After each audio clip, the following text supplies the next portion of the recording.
Qualities of a good speaker.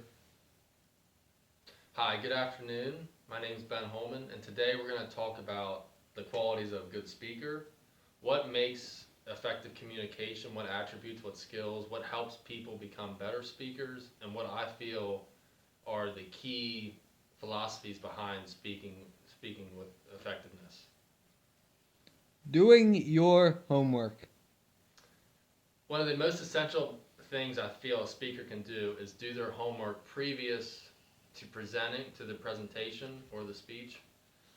That could entail knowing the audience, knowing who they are, what they're after, what you're after, how to get at them, what their personalities are, what's the best way to provoke them in a positive reaction.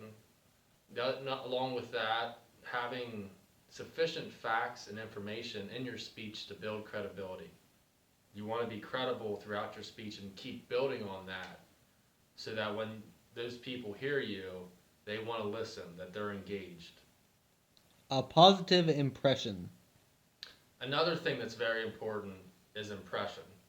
The first 90 seconds of a presentation are crucial to that speaker and to that point they're trying to make.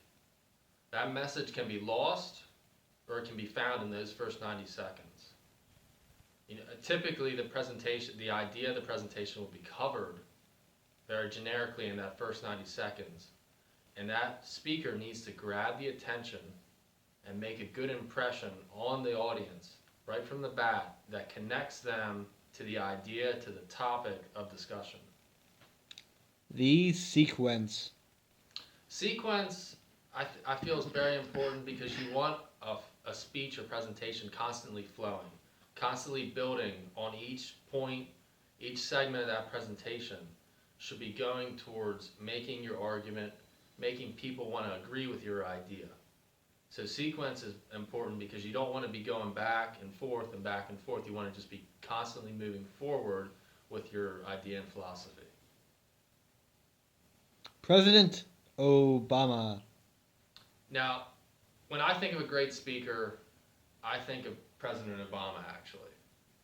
And my reasoning for that is he handles extreme situations on a daily basis. And when I say extreme situations, yes, they're very stressful, but he'll go from talking to his family, to talking to kids that are touring the White House, to briefing U.S. generals.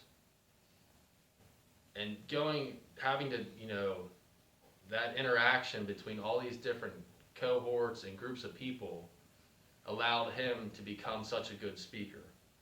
And I feel he's a great speaker because his tone, if you've ever watched him speak, he varies his tone, he varies his pitch, he has very good cadence. He also has very good clarity. Now, I do realize most of his speeches are written form, but on a daily basis, he has to give speech after speech, and presentation after presentation, and he handles it with ease, and he just goes through it confidently. And that is why I feel he's a great speaker. In conclusion.